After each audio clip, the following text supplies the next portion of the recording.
अच्छा भाई, भाई ये हमारा चैप्टर नंबर 4 स्टार्ट हो रहा है जिसका नाम है accruals and prepayments. Accruals and prepayments. अच्छा, असल में होता बाजुकात ऐसे है, एक्सपेंस आपको पता है इनकर्ड होता है और इनकम जो है वो अर्न्ड होती है। ये कॉन्सेप्ट वजूद में तब आता है, इनकम या एक्सपेंस, ये दो चीजें हैं, ये दो चीजें हैं, ठीक है। इनकम या एक्सपेंस, ये कॉन्सेप्ट तब वजूद में आता है जब कभी एक्सपेंस जो इनकर्ड होने थे उससे ज्यादा पैसे पे कर दिए या उससे कम पैसे पे किए। एक बात। दूसरी बात, इनकम अर्न होती है, इनकम अर्न होती है। मैं बहुत समरी सी बना के बता रहा हूं आपको पीछे क्या कहानी है। अब थोड़ा सा, अब बस एमसीक्यू पॉइंट ऑफ व्यू से देखें। इनकम अर्न होती है, ये कॉन्सेप्ट तब वजूद में आता है जब इनकम जो है, इनकम का अर्न होना और चीज है, कैश का आना। जब इनकम आती है तो कैश। अच्छा, कैश का आना, अगर इनकम जो अर्न हुई उससे ज्यादा कैश आ गया, उससे ज्यादा एहसन अशरफ, तो भाई ये कॉन्सेप्ट तब वजूद में आएगा। या जितनी इनकम अर्न हुई उससे कम कैश आया, ठीक है भाई। तो ये तब ये वाले मसले आएंगे, अक्रूवल्स और प्रीपेमेंट्स। ये चैप्टर है ही तब, ठीक है। ये चैप्टर का मकसद ही जब असल में कभी सादा जब कैश जो है, दो बेसिस ऑफ अकाउंटिंग है, कैश और अक्रूवल। कैश वाले क्या कहते हैं, जो आया कैश में, अगर पेमेंट 1000 रुपए की एक्सपेंस भी उतना, कैश भी उतना गया, एक्सपेंस भी उतना रिकॉर्ड कर लिया। अक्रूवल वाले कहते हैं भाई ऐसे मत करो, एक्सपेंस इंकर्ड होने की बेसिस पे रिकॉर्ड करो, इनकम अर्न होने की बेसिस पे। बात समझ आ गई? दूसरी बात सुने, दूसरी बात, अगर कभी कैश इक्वल हो एक्सपेंस इंकर्ड के, मसला ही कोई नहीं, बात ही खत्म हो गई। ये कॉन्सेप्ट ही नहीं है, फिर कॉन्सेप्ट ही नहीं है ना, तो सैड लाइफ नहीं है, सैड लाइफ नहीं है फिर। अच्छा, अगर मगर रेवेन्यू, इनकम जितनी आनी चाहिए थी, कैश भी इतना आया, तो ये कॉन्सेप्ट, तो फिर तो मसला ही नहीं है। मसला कब आता है? मसला तब आता है जब कैश जो है एक्सपेंस के केसेस में, या दोनों केसेस में, इनकम के केस में भी और एक्सपेंस के केस में, कैश या तो ज्यादा आ गया या कम आया। ठीक है मेरे दोस्त, ओके, आगे समझदार है। अच्छा भाई, अगर कभी, अब बस समरी सुने इसकी समरी,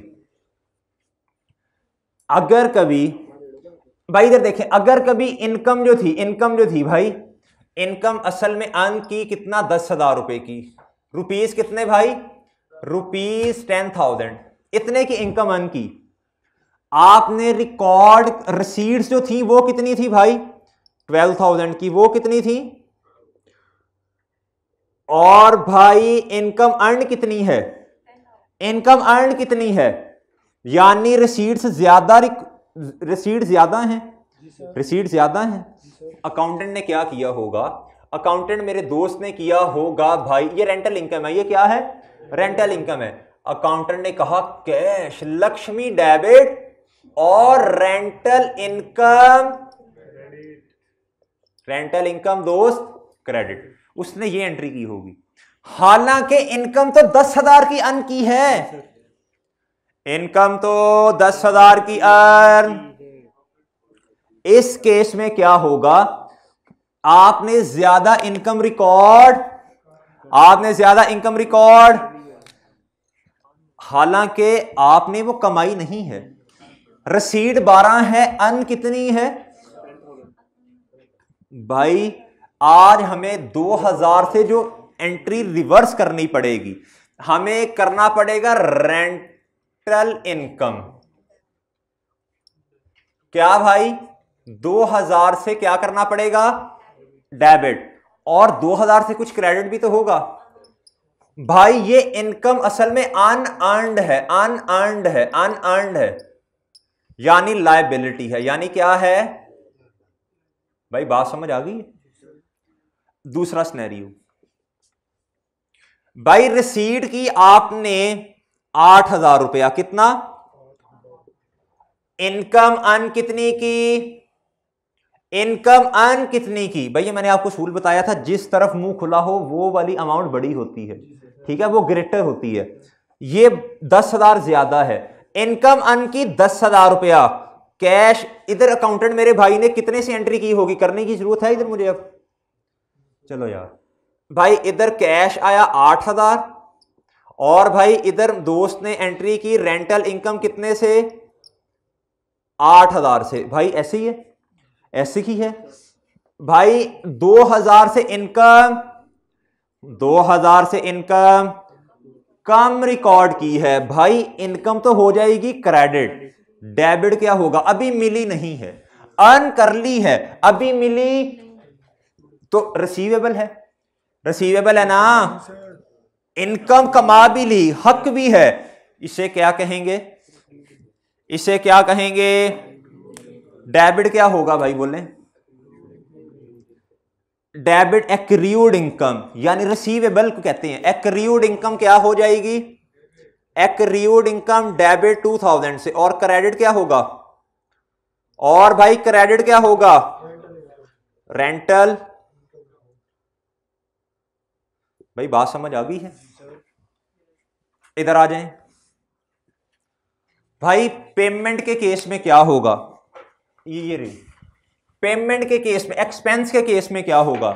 हमारा अकाउंटेंट भाई ने क्या किया होगा, उन्होंने किया होगा फॉर एग्जांपल एक्सपेंस किया, रेंट एक्सपेंस था, उन्होंने कहा भाई रेंट एक्सपेंस जितना कैश किया उतने से उन्होंने डेबिट कर दिया, और क्रेडिट कितने से कैश को किया या बैंक को किया, 10,000 से। कितने से भाई, जो पेमेंट थी, जो पेमेंट थी वो थी भाई मेरे 10,000 रुपए की। कितने की, स्नैरियो 1, ये 4 स्नैरियोस बनते हैं इसमें। Scenario number, scenario number, scenario number, scenario number. भाई पेमेंट ज्यादा, पेमेंट ज्यादा कर दी, पेमेंट, पेमेंट क्या कर दी भाई, ज्यादा कर दी, पेमेंट ज्यादा कर दी। और भाई असल में एक्सपेंस कितना था, असल में एक्सपेंस कितना था, इसको 12,000 कर लें, इसको क्या कर लें। अच्छा भाई, असल में भाई पेमेंट कितने की कर दी, उसने जितने की पेमेंट की उतने का एक्सपेंस भी रिकॉर्ड कर लिया। हालांकि एक्चुअल एक्सपेंस कितना है, 10,000 रुपए का। कितने का भाई, एक्चुअल एक्सपेंस कितना है, एक्चुअल एक्सपेंस कितना है, एक्चुअल एक्सपेंस है 10,000 का। कितने का, 10,000 रुपए का। ठीक है जी, ओके। आज पेमेंट ज्यादा हो गई है, जितना एक्सपेंस है उससे पेमेंट ज्यादा हो गई है उकाशा, तो भाई ये 2,000 क्या है, पहले वक्त से पहले पे कर दिया। वक्त से मेरे दोस्त एंट्री क्या करनी पड़ेगी, एंट्री क्या करनी पड़ेगी, 2,000 से सबसे पहले तो इस एक्सपेंस को कम करो जो आपका है ही नहीं। रेंट एक्सपेंस कितने से कम होगा, और भाई डेबिट क्या होगा, और डेबिट क्या होगा, प्रीपेड, प्रीपेड एक्सपेंस। ठीक है जी, ये एक बात, ये स्नैरियो नंबर 3 है, ये स्नैरियो नंबर 1 है, ये स्नैरियो नंबर 2 है। भाई स्नैरियो नंबर 4 पे आ जाएं भाई। देखें देखें, पेमेंट कितने की है भाई, पेमेंट कितने की है, पेमेंट कर दी 8,000। एक्सपेंस असल में कितना, एक्सपेंस सेम रखना है आपने। एक्सपेंस कितना है, ये एक्सपेंस, ये लिखा हुआ एक्सपेंस, ये इनकम लिखी। एक्सपेंस कितना है भाई, पेमेंट कर दी आपने 8,000 की, रुपीज 8,000, रुपीज 8,000। और भाई एक्सपेंस कितना इंकर्ड था, आपने क्या रिकॉर्ड करना, भाई ने क्या किया होगा, स्नैरियो नंबर 4 में भाई ने कहा होगा रेंट एक्सपेंस। बता सकता है कोई कितना रिकॉर्ड किया होगा जी, बोले। पेमेंट की बेस पर रिकॉर्ड किया होगा ना। कैश कितना गया, और भाई असल में रिकॉर्ड क्या करना चाहिए था भाई, असल एक्सपेंस तो 10,000 रुपए का था, आपने कम रिकॉर्ड किया हुआ है। भाई रेंट एक्सपेंस कितना रिकॉर्ड करना पड़ेगा, और भाई कम आपने जितने पैसे दिए, आपने जितना एक्सपेंस था उससे कम पैसे दिए, यानी क्या हुआ, आज आपको लायबिलिटी रिकॉर्ड करनी पड़ेगी। किस नाम से? Accrued expense. ये अकाउंटिंग पीरियड पे के एंड पे होता है ये वाला काम। ये वाला काम कब होता है? ये वाला काम कब होता है? ये वाला काम अकाउंटिंग पीरियड के एंड पे होता है। ठीक है भाई, ये सारी समरी है। ये क्या है? इधर क्या आ जाएगा? रिसीट ज्यादा है, ये आ जाएगा लायबिलिटी। क्या भाई? Unearned income, unearned income, unearned income. भाई इधर क्या आएगा? भाई इनकम ज्यादा है, पैसे कम मिले, इधर आएगा भाई एक्रूड इनकम। भाई इधर क्या आएगा? पेमेंट ज्यादा है, एक्सपेंस कम है, क्या आ जाएगा? प्री पेड एक्सपेंस, यानी ये एसेट है, एसेट है ना भाई। ये क्या है? पेमेंट कम है, एक्सपेंस ज्यादा है, भाई लायबिलिटी है, भाई लायबिलिटी है ना। और भाई और बताएं, और बताएं भाई, और क्या होगा? लायबिलिटी है, और ये क्या है? ये क्या है भाई? Accrued expense. बात समझ आई? ये बात समझ आ गई है? अच्छा, अब आपने क्या करना है, इधर देखें जरा, इधर देखें। आपने इधर इधर इधर इधर देखें, पहले वाले सिनेरियो में आपने एक्सपेंस किस बेस पे रिकॉर्ड किया है? सॉरी, इनकम किस बेस पे रिकॉर्ड की है? इनकम किस बेस पे रिकॉर्ड की है? कैश बेसिस पे। किस बेस पे रिकॉर्ड की है? आपने इनकम ज्यादा रिकॉर्ड की हुई है, यानी इस टाइम आपका प्रॉफिट ओवरस्टेटेड है। इनकम ज्यादा तो प्रॉफिट ओवरस्टेटेड है। Profit overstated, profit overstated. Profit क्या है भाई? मैं इंपैक्ट ऑन प्रॉफिट लिखने लगा हूं इधर, इंपैक्ट ऑन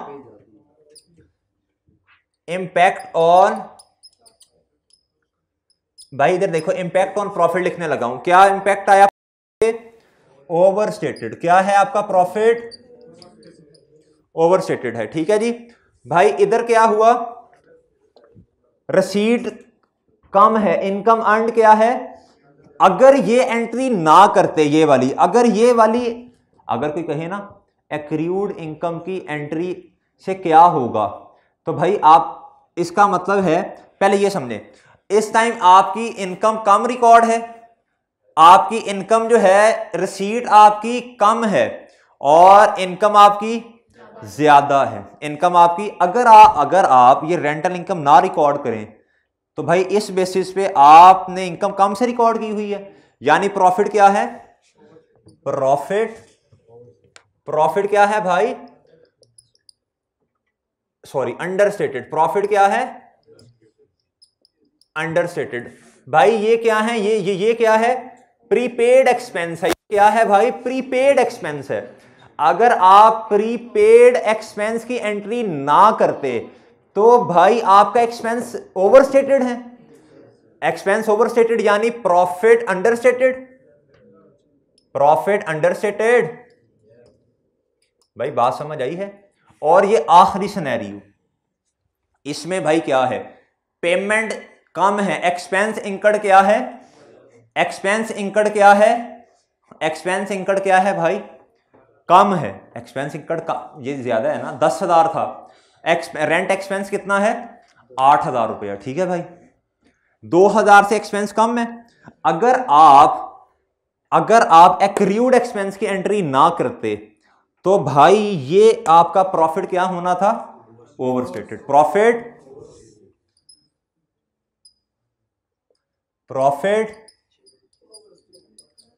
ओवरस्टेटेड। अब इससे मजीद समरी क्या बनी, कोई बता सकते हैं? रूल क्या बना? याद कर लें, अब भाई याद कर लें,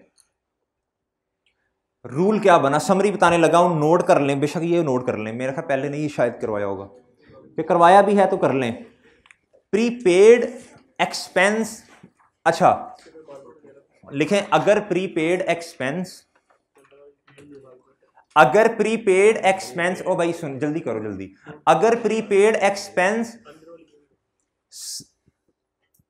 एक्सपेंस स्लैश एक्रूड इनकम की एंट्री ना करें तो प्रॉफिट अंडरस्टेटेड होगा। तो प्रॉफिट, तो इसकी वजह से प्रॉफिट अंडरस्टेटेड होगा।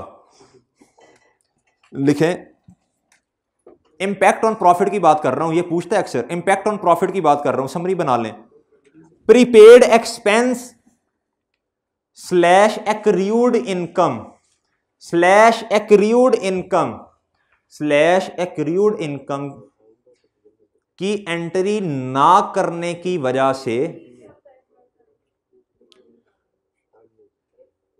Prepaid expense slash accrued income की एंट्री ना करने की वजह से हमारा प्रॉफिट अंडरस्टेटेड होगा। भाई ये याद कर लें इसे, अब बस याद कर लें आप, भाई ये एमसीक्यू आ सकता है, याद कर लें बस इसे आप, ये समझा भी दिया सारा। अच्छा आगे लिखें दूसरा पॉइंट, समरी दूसरा point, accrued expense slash unearned income की एंट्री ना करने की वजह से, की एंट्री ना करने की वजह से, की एंट्री ना करने की वजह से हमारा प्रॉफिट यानी बिजनेस का प्रॉफिट, एक्रूड एक्सपेंस और अनअर्न्ड की बात कर रहा हूं, जो इनकम आपकी है ही नहीं अनअर्न्ड, तो उसकी वजह से आपने अपना प्रॉफिट बढ़ाया हुआ है। हमारा प्रॉफिट या बिजनेस का प्रॉफिट ओवरस्टेटेड होगा, ओवरस्टेटेड होगा। ये एमसीक्यू आ सकते हैं, इंपॉर्टेंट चीज है, ये आपने रिवाइज कर लेना है, ठीक है भाई? भाई बात समझ आ गई है, ये रिवाइज हो जाएगा, ये सही हो गया ना अब अक्रूवल्स, अक्रूवल प्रीपेमेंट ठीक हो गया। अच्छा जी भाई, ये अब मैं रेज करने लगा हूं, ये पिक्चर ले ले,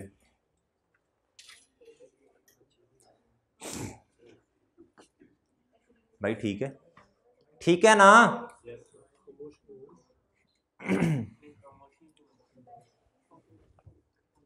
वजह खामोशी क्या है दोस्त? चुप चुप सा रहते हो, कुछ बोलते भी नहीं हो। हाँ तुम गूंगे हो, तुम गूंगे हो। अच्छा भाई, भाई ये समझ आ गई है? भाई ये बात समझ आ गई? अच्छा ये 5-10 मिनट में इंशाल्लाह ये वाइंड अप कर देते हैं बस, फिर नेक्स्ट डे क्लास कर लेंगे डेटर की। अच्छा जी भाई, ये समरी समझ आई है अब आपको? ये इसकी पिक ले लें, घर जाके तसल्ली से देखिएगा इसे। मैंने इसमें जो एंट्रीज होनी चाहिए, जो प्रीपेड और भाई उसकी एंट्री होनी चाहिए एक्सपेंस की, सॉरी प्रीपेड यानी एक्सपेंस के केस में और इनकम के केस में जो एडजस्टिंग एंट्रीज होनी चाहिए मैंने वो भी आपको बता दी हैं, ये एडजस्टिंग एंट्रीज वो भी बता दी, और प्रॉफिट पे इंपैक्ट क्या आता है ये उसकी समरी है। ये क्या है दोस्त? ये उसकी समरी है, ठीक है भाई? ओके है भाई? अच्छा जी ये हो गया ओके। एक बात और सुन लें, एक बात और सुन लें इसके साथ ही, इंपैक्ट ऑन, आगे लिखें, ये प्रॉफिट के हवाले से बता दिया, आगे लिखें impact on asset slash liability, impact on assets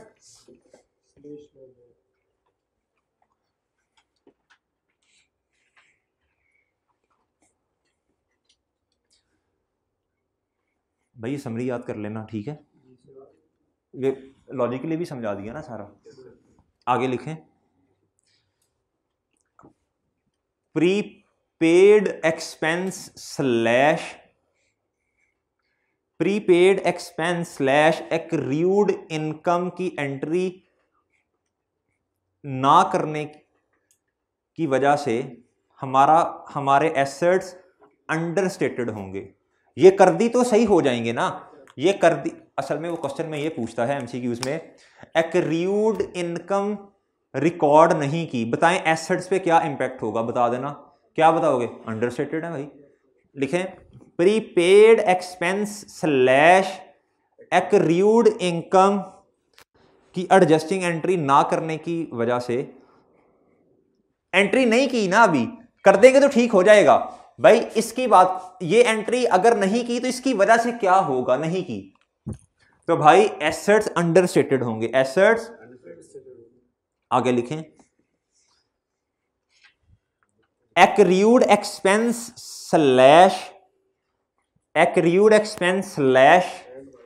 unearned income की एडजस्टिंग एंट्री ना करने की वजह से लायबिलिटी अंडरस्टेटेड होगी, लायबिलिटी अंडरस्टेटेड होगी। ठीक है भाई, भाई ओके है।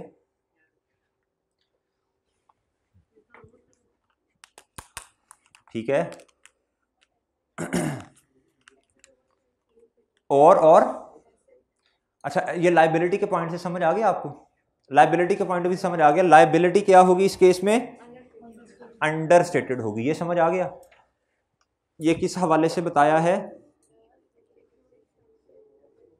अनअर्न्ड इनकम के हवाले से बता दिया ना। और एक्रूड एक्सपेंस की वजह से क्या होगा, ऑब्वियसली उसकी वजह से भी लायबिलिटी अंडरस्टेटेड ही होगी ना भाई, और एसेट्स ओवरस्टेटेड होंगे सादा अल्फाज में, ये तो वाइस वर्सा है, और एसेट्स ओवरस्टेटेड होंगे, ऊपर भी इसी तरह वाइस वर्सा कर लें भाई, ये समझ आ गया, और वाइस वर्सा लिख लेना। ठीक है जी, ये बात समझ आ गई है, ये बात समझ आ गई है, ओके। अब मैं ये समरी रेज कर रहा हूं, अब मैं ये समरी रेज कर रहा हूं सारी भाई, ये असल में ना लॉजिकल डिस्कशन थी। ठीक है, अगर ये न्यूमेरिकल इस तरह का कोई आता है तो आपने ये जवाब दे देना है, सही है। पेपर में इतना टाइम नहीं होता सोचने का कि उधर सोचने बैठ जाओ आप। अच्छा भाई, ये मैं अब एंट्रीज रेज कर रहा हूं।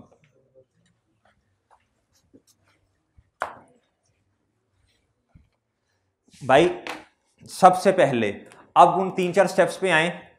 सबसे पहले क्या करना है, सबसे पहले अक्रूवल्स प्रीपेमेंट्स का क्वेश्चन आए, सबसे पहले अगर अक्रूवल्स और प्रीपेमेंट का क्वेश्चन आए, आपने स्टेप नंबर 1 क्या सीखा था हमने, स्टेप नंबर 1 आइडेंटिफाई, जहन में माइंड में करना है आपने, identification of accounting period, of accounting जो हमसे रेलिवेंट है। स्टेप नंबर 2 क्या सीखा था, स्टेप नंबर 2 हमारे, स्टेप नंबर 2 हमेशा हमारे वाले अकाउंटिंग पीरियड से कितना एक्सपेंस या कितनी इनकम परटेन करती है। ठीक है भाई, ये कैसे आएगी अब मैं लिख नहीं रहा, ये अब देख लीजिएगा। स्टेप नंबर 2 सबसे पहले लिखा फॉर एग्जांपल, ये था 31 दिसंबर 2021, ये शुरू कब हुआ होगा, एक साल का नॉर्मली जो उसने दिया हुआ 1 जनवरी से स्टार्ट होगा, और आपने ऐसे लाइन ड्रॉ कर लेनी है। क्या करना है भाई, 1 जनवरी से स्टार्ट हुआ, खत्म कब होगा, 31 दिसंबर 2021 पे खत्म होगा। ठीक है भाई, ये लाइन ड्रॉ कर लेनी है। 2 3 4 5 6 7 8 9 10 11 ये लो 12। ठीक है भाई, ठीक है, ये इधर खत्म होगा, ये इधर खत्म होगा। अच्छा भाई, फिर आपने देखना है हमारे वाले काउंटिंग पीरियड से कितने महीने परटेन करते हैं। अब ये कैसे पता चलेगा, रेंटल एक्सपेंस था, रेंटल एक्सपेंस ये लिख लिया, हमारे वाले काउंटिंग पीरियड से कितनी इनकम या एक्सपेंस परटेन करता है, ये इंफॉर्मेशन दी होगी, इसको ऐसे तोड़ना है। फॉर एग्जाम्पल रेंटल एक्सपेंस था ₹20,000 का, starting from rental expense paid for 1 year, आगे लिख लेना ऑन कॉन्ट्रैक्ट बेसिस या जो भी होगा, समझ तो आ रही है। Rent expense, rent paid for 1 year amounting to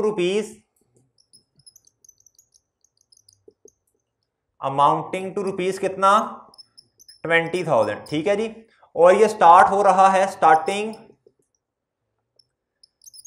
from 1 अप्रैल 2020 2021। ठीक है जी भाई, ठीक है। अब देखें इधर देखें भाई, ये स्टार्ट कब हो रहा है? यकम, यानी इधर जनवरी, फेब, मार्च, अप्रैल, मई, जून, जुलाई, अगस्त, सितंबर, अक्टूबर, नवंबर, और ये स्टार्ट कब हो रहा है? इधर। खत्म कब होगा? ये इधर दिसंबर आया, जनवरी, फेब और मार्च, 31 मार्च 2022 पे। ठीक है भाई, ओके। एक्सपेंस पे कर दिया कितना? 20,000। और अकाउंटेंट ने एंट्री क्या की होगी? एक्सपेंस और कैश क्रेडिट 20,000 से। लेकिन भाई हमारे अकाउंटिंग, ये इस तरह कर लेना, हमारे माइंड में सोच लें, हमारे अकाउंटिंग पीरियड से कितना एक्सपेंस पे अटेन करता है? कितना एक्सपेंस पे अटेन करता है? ये स्टेप नंबर 2। कितना एक्सपेंस पे अटेन करता है? ये कितना है? कितने महीनों का है? ये कितने महीनों का है? शाबाश। हमसे कितना परटेन करता है? 15,000 आएगा। 15,000 भाई, 5,000 जो ज्यादा पे कर दिया, ये जो ज्यादा पे कर दिया वो क्या है? वो क्या है? यानी अब एंट्री इसकी करनी पड़ेगी। प्री पेड एक्सपेंस कितना? 5,000, और रेंट एक्सपेंस को कम करना पड़ेगा। भाई बात समझ आ गई है? ठीक है। अगर ये एंट्री ना करते, वही वाली बात, तो आपका एक्सपेंस ज्यादा रिकॉर्डेड है, यानी प्रॉफिट, और किस पे इफेक्ट आना है? एसेट्स आपके अंडरस्टेटेड हैं। ठीक है भाई, भाई बात समझ आ गई है? बात समझ आ गई। और same is the case with income, same is the case with, ये कर लेंगे अब ये कोशिश की है कि सारी चीजें इसमें कवर हो जाएं, सारी चीजें। आखिरी कॉन्सेप्ट इस टॉपिक का, आखिरी सिर्फ आखिरी भाई, ये वाली आपने अकाउंटिंग पीरियड सही आइडेंटिफाई करना सबसे बड़ा काम है, माइंड में कर लें। अगर कहे क्वार्टरली पेमेंट्स हो रही हैं, फिर क्या करोगे? अगर क्वार्टरली पेमेंट्स हो रही हो, फिर क्या करोगे? तो भाई फिर आपने देख लेना है कितनी पेमेंट्स हुई। पहली होती है इधर अप्रैल के शुरू, पहली होती है जनवरी के शुरू में, फिर अप्रैल, फिर जुलाई, फिर अक्टूबर। तो 4 ही गुड्डू में, 1 2 3 4। बल्कि आप इधर से स्टार्ट कर लो, आप करो भाई, इससे मार्च से स्टार्ट होती हैं। ठीक है, मार्च, अप्रैल, मई, और दूसरी जून पे होगी 5,000 की, फिर 5,000 की इधर होगी, फिर जुलाई, अगस्त, सितंबर पे होगी। नहीं भाई, मार्च, अप्रैल, मई, जून, जुलाई, अगस्त, सितंबर पे होगी ना। और भाई फिर आखिरी कब होगी? आखिरी कब होगी? दिसंबर पे। आखिरी कब होगी? ये दिसंबर पे। भाई 4 पेमेंट्स हैं, 4 पेमेंट्स। अकाउंटेंट भाई ने 20,000 के एक्सपेंस रिकॉर्ड कर लिया है भाई, लेकिन आखिरी क्वार्टर से रिलेटेड हमसे कितने महीने परटेन करते हैं? दिसंबर का। तो 5,000 डिवाइडेड बाय 3 into 1, ये क्या है? ये एक्सपेंस निकाल रहा हूं जो हमसे है, कितना? 1,666। ठीक है भाई, 1, ये एक्सपेंस है, ये क्या है? ये एक्सपेंस है, ये क्या है भाई? एक्सपेंस है। उसने कितना रिकॉर्ड किया? 5,000। अगर कहे कि आप मुझे बता दो प्रीपेड कितना है, तो बता सकते हैं आप? इसमें से माइनस कर दें, या डायरेक्ट ये फॉर्मूला लगा दें, ये 3 महीने का, 2 महीने का प्रीपेड होगा, कितना बनता है? 3 ये है, ये हो। ठीक है भाई, ओके है, बात समझ आ जाएगी? चलें जी भाई, ओके है। अब ये सारे सिनेरियो समझ आ गए हैं, इम्पैक्ट ऑन प्रॉफिट भी समझ आ गया। अच्छा भाई, हाँ बस अभी छुट्टी होने वाली है आपको। अच्छा भाई, आखिरी देखें इधर देखें भाई प्रीपेड एक्सपेंस जो है, इधर देखें, प्रीपेड एक्सपेंस या फिर एक्रूड इनकम। भाई ये एसेट नेचर का अकाउंट है, इसका बीडी किधर आएगा, इसका सीडी किधर आएगा, ठीक है जी। और जी unearned income accrued expense slash unearned income, ये लायबिलिटी नेचर का अकाउंट है, इसका बीडी इधर आएगा, सीडी इस साइड पे आएगा। भाई बात समझ आई? ओके है, ये ठीक है। अब एक चीज भाई, इसमें डबल अकाउंट भी होता, डबल अकाउंटिंग सिस्टम भी होता है और सिंगल भी, वो देख लीजिएगा आप डबल सिंगल में। नहीं आते वो, हाँ हम हमेशा ऐसे करते हैं, ठीक है भाई। इधर देखो, आज इकट्ठा अकाउंट बन रहा है भाई, रेंटल, इधर देखें भाई, इधर उसने लिखा हुआ था रेंटल एक्सपेंस और लिखा हुआ था भाई, इधर देखें, ये रेंट का अकाउंट है, क्या भाई, रेंट। इसमें बीडी भी आता है और इसमें सीडी भी आता है। बीडी किस केस में होगा, अगर भाई प्रीपेड रेंट होगा, इस केस में ही होगा ना, या प्रीपेड रेंट होगा या फिर एक्रूड इनकम, एक्रूड रेंट होगा, फिर बीडी आएगा। ये था 10,000 रुपया और भाई सीडी था इसका 13,000। कितना भाई, बीडी कब आता है, दो केसेस में लायबिलिटी, या अनअर्न्ड रेंट होगा या फिर एक्रूड एक्सपेंस होगा। ये था भाई 17,000। भाई इधर सीडी आया, इधर सीडी आ गया दोस्तों। सीडी कब आता है, जब भाई एक्रूड एक्सपेंस हो या फिर ये लो, ठीक है भाई। इसमें कैश या बैंक आता है, अगर तो आपने कभी ये समझ आ गई, अगर तो भाई पेमेंट की हो, कहता है पे कर दिया, तो आपने ये कहना है पे कर दिया, यानी कैश क्या होगा, क्रेडिट। डेबिट कुछ और होगा, तो डेबिट ये वाला कुछ है, वो था फॉर एग्जांपल 140,000, वो क्या है, इधर डेबिट है, कैश क्रेडिट। कहता है प्रॉफिट एंड, उसका सवाल था प्रॉफिट एंड लॉस में कितनी अमाउंट जाएगी, तो भाई ये बता दें उसे कितनी जाएगी। ये असल में ना अमाउंट ऐसे लिखी होती हैं, ऐसे लिखा होता है, ये पता चल जाएगा ना अब आपको। भाई ये एक एमसीक्यूज भी आया था शायद, तो वो आपने आसान था, वो वाला आसान था ना भाई। प्रॉफिट एंड लॉस में बता दें कितना जाएगा, 170 टोटल है भाई, 170, इधर क्या आएगा, ये सेम हो गया, ये तो नहीं, मेरे कहने का मतलब जो मॉक का क्वेश्चन ये वही बन गया है ना। चलो भाई ओके है भाई, ये आप पहचान लेंगे ये कब होता है। अच्छा और कभी, और भाई अच्छा ऐसे सोचना है, अगर भाई कभी रिसीव कैश या कैश रिसीव किया हो, आपने इसको नहीं, इस अकाउंट को नहीं सोचना, आपने कहना कैश किया रिसीव, यानी कैश हुआ डेबिट, कुछ तो क्रेडिट होगा, कुछ क्रेडिट ये होगा। इधर 150 है भाई, बताएं ये 170 रहेगा और फिर प्रॉफिट एंड लॉस क्या होगा, 140 इस साइड पे आएगा शायद। भाई ये बात समझ आई है।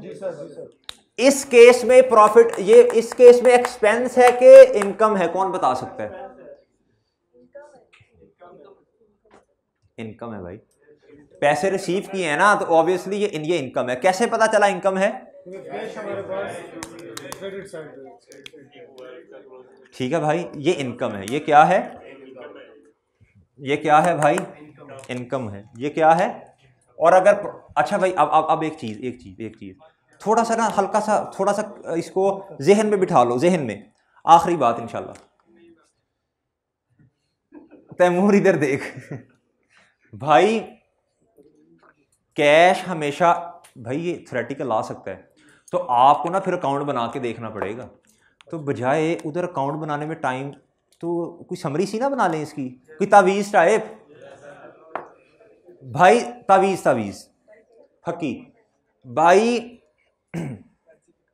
एक्सपेंस के केस में, एक्सपेंस के केस में यानी पेमेंट, पेमेंट हमेशा लिखें, पेमेंट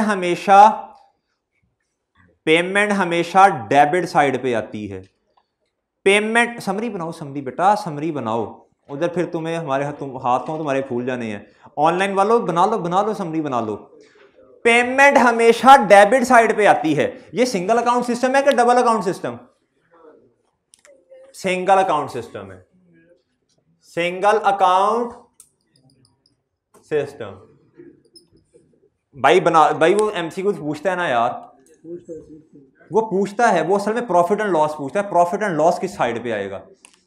लिखें, सिंगल अकाउंट सिस्टम में पेमेंट हमेशा, ये क्रूअल प्रीपेमेंट की बात कर रहा हूं, सिंगल अकाउंट सिस्टम में पेमेंट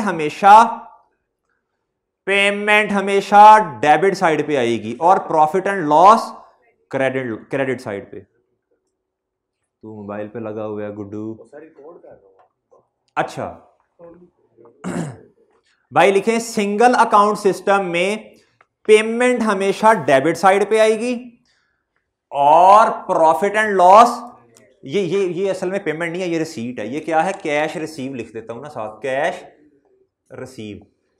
ये दूसरा सिनेरियो है भाई। अब याद कर लो ना, इसे याद कर लो भाई, लॉजिकली देखें, मैं समझाता हूं, उसके बाद समरी बनवाता हूं। उसके बाद सिंगल अकाउंट सिस्टम में कैश पेमेंट हमेशा डेबिट साइड पे आएगी और profit and loss credit side पे। एक बात, दूसरी बात लिखो, सिंगल अकाउंट सिस्टम में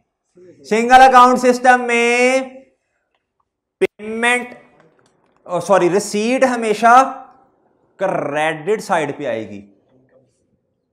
हाँ, रिसीट हमेशा क्रेडिट साइड पे आएगी और profit and loss debit side पे आएगा और profit and loss debit side पे आएगा। ठीक, और profit and loss debit side पे आएगा। ठीक है भाई? ओके, बात समझ आ गई? ओके है? अच्छा जी, ये बात समझ आ गई, ये समरी बन गई है। अब अगर कभी, एक और बात इसमें रह गई है, ये बड़ी अहम बात है, सोचने दें मुझे, आधा मिनट दे दें सोचने का। इसमें एक और एमसीक्यूज बन सकता है,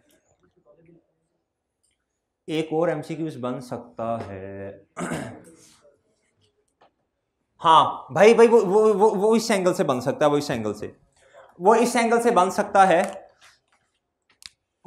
से बन सकता है। ये प्रीपेड या फिर एक्रूड इनकम का अकाउंट है। ठीक है, प्रीपेड एक्सपेंस या फिर एक्रूड इनकम का अकाउंट है। इसमें बीडी इधर आता है और सीडी इस साइड पे आता है। ऐसे ही है। इधर क्या आएगा? ये प्रीपेड एक्सपेंस है, प्रीपेड एक्सपेंस है। ये रिसीवेबल का अकाउंट है ना, रिसीवेबल है। प्रीपेड एक्सपेंस के केस में क्या होगा, एक बता रहा हूं, फिर बाकी बेशक देख लीजिएगा। प्रीपेड एक्सपेंस के केस में क्या होगा, आपने पेमेंट करनी है, आपने क्या करना है भाई? पेमेंट करनी। तो कैश किस साइड पे आएगा? अभी लिखवाया है, कैश किस साइड पे आएगा? 10,000 रुपया और 13। कैश कितना? 40,000, 50,000। और इधर क्या आएगा? Profit and loss.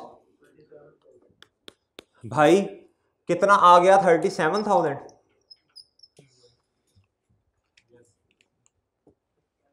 ठीक है भाई, अब इससे क्या पता चला, अगर कभी बीडी ज्यादा हो, एक्सपेंस के केस में, प्रीपेड एक्सपेंस के केस में, आप एक बता रहा हूं बाकी देख लेना, अगर बीडी अगर कैरिड डाउन ज्यादा हो, अगर कैरिड डाउन ज्यादा हो बीडी से, अगर कैरिड डाउन ज्यादा हो बीडी से, सही है, ये एक्सपेंस है ना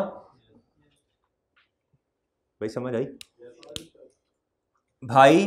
अगर कैरिड डाउन ज्यादा है ब्रॉड डाउन से तो कैश हमेशा ज्यादा होगा और प्रॉफिट एंड लॉस हमेशा कम होगा। बात समझ आई है? बात समझ आई है दोस्त? ठीक है, और ठीक है ना? ठीक है ये वाला, हाँ हाँ हाँ हाँ हाँ, छोड़ें डबल सिंगल को, छोड़ें, आप छोड़ दें उसे, ना कंफ्यूज किया करें, ऐसे सादा सादा बातें रखा करें। ये आपको बात समझ आ गई है? प्रीपेड एक्सपेंस हो गया, याद रहेगा। और अगर कभी ये मैं 13,000 कर दूं और ये मैं 10,000 कर दूं, तो भाई आप मुझे बता दें ये 53,000 होगा, और भाई और ये भी 53,000 होगा, तो प्रॉफिट एंड लॉस क्या होगा?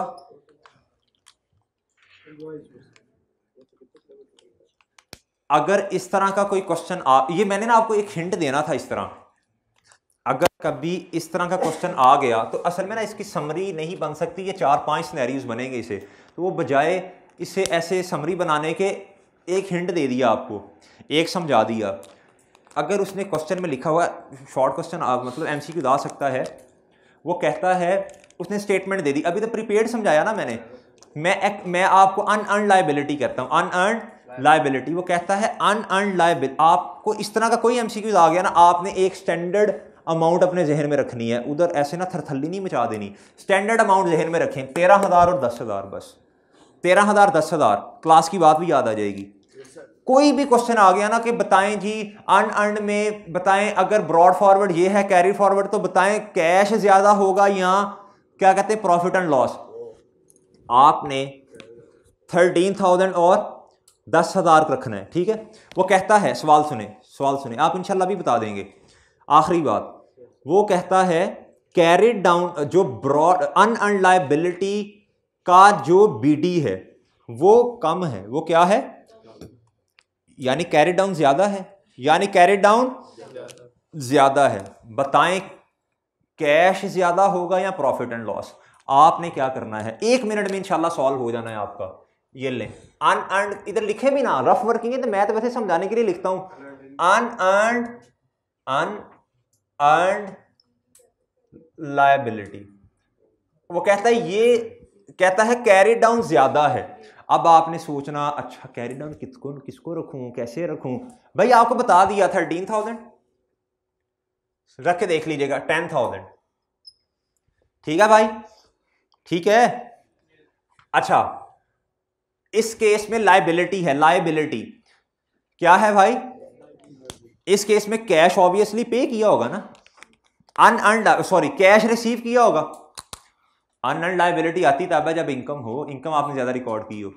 उसने बताया भी होगा क्वेश्चन में, उसने बताया होगा क्वेश्चन में कैश जो रिसीव किया है वो आपने फॉर एग्जांपल 50,000 का किया, जितने का भी किया, ये तो एज्यूम करनी है कैश उसने खुद बताया होगा। कैश कितना रिसीव किया, 50,000 का कैश रिसीव किया, यानी कैश डेबिट हुआ और कुछ क्रेडिट होगा। कुछ क्रेडिट का मतलब क्या, ठीक है जी, ठीक है। तो इधर निकाल के देख लें फौरन जी, फौरन बताएं। इधर आएगा 60, इधर क्या आएगा, इधर क्या आएगा भाई, बात समझ आ गई है ये अली अरहम, ये बात समझ आ गई। कोई मर्जी आपको स्नैरियो दे दे, ये आ सकता है, इंपॉर्टेंट चीज है, इस एंगल से सोचना है आपने, आपको जो मर्जी दे दे। अगर कहे बीडी ज्यादा है 13,000 जिस मर्जी स्नैरियो में, अगर कहे सीडी ज्यादा है तो 13,000 वो हो जाएगा, बीडी ज्यादा है 13,000 वो, जो कम है बीडी या सीडी उसे 10,000 रख लेना है, ठीक है। बस इसे याद कर लें, ठीक है। या अगर ये फिगर नहीं रखनी तो अपनी मर्जी से रख लें कोई भी, मैंने तो ऐसी स्टैंडर्ड बताई ना आपको, ठीक है। और कैश का आपको मैंने लिखवा दिया किस साइड पे आता है, अगर पेमेंट होगी कैश किस साइड पे आएगा, यानी कैश क्रेडिट होगा तो इधर डेबिट होगा। फिर अगर रिसीट होगी तो कैश डेबिट होगा, तो इस अकाउंट में डेबिट होगा, फिर सॉरी हाँ इस अकाउंट में फिर क्रेडिट, इस अकाउंट में इधर क्रेडिट, तो ऑब्वियसली प्रॉफिट एंड लॉस ये होगा। भाई ये इंडिकेशन कर लेंगे, ओके है, तसल्ली रखूं, ये चैप्टर खत्म हुआ, कोई मसला मसाइल इसमें, ठीक है भाई। अगर कभी कह दे कि रेंटल इनकम भी है और इंटरेस्ट एक्सपेंस भी है, इकट्ठा क्वेश्चन दे दे, इकट्ठा क्वेश्चन दे दे, तो भाई वो फिर इस तरह का होगा, ये इस तरह करना होगा फिर उसे आपने। इनकम भी आ रही, बीडीसीडी भी होगा, अलग-अलग छोड़ो इस तरह, क्योंकि कैश की पेमेंट एक होगी ना उसमें, कैश की पेमेंट या रिसीट एक होगी बस उसमें, ठीक है भाई। बस इसको फिलहाल छोड़े, इस हिसाब से सोच लें, ठीक है, जो भी है इस हिसाब से सोच लें। इसमें सिंगल अकाउंट में बीडीसीडी आते हैं भाई, सिंगल अकाउंट में सुन लें आखिरी बात, सिंगल अकाउंट में बीडीसीडी भी आते हैं और एक्सपेंस भी आता है, ठीक है। जो डबल अकाउंट है, आखिरी बात सुने, डबल अकाउंट में बीडीसीडी का अपना बनता है, लायबिलिटी या एसेट का अपना अकाउंट बनता है, और एक्सपेंस का, बस ये फर्क है। अगर एमसीक्यूज आ गया तो बता दें कि सिंगल अकाउंट में क्या कहते हैं, ब्रॉड डाउन और कैरी डाउन भी उसी अकाउंट में आ रहा होता है, और एक्सपेंस या इनकम भी उसी अकाउंट में आता है। डबल अकाउंट में brought down carry down asset liability का अपना अकाउंट बनता है, और मेरे भाई इनकम या एक्सपेंस का अपना अकाउंट बनता है, ठीक है भाई, ओके है। ये चैप्टर खत्म हो गया, ये सारी चीजें नोट कर ली हैं आपने। चलें जी, ये हमारी तरफ से ये वाला टॉपिक भी खत्म हुआ, चैप्टर नंबर 4, ठीक है जी, ओके जी, अल्लाह हाफिज, कल मिलेंगे, अल्लाह हाफिज।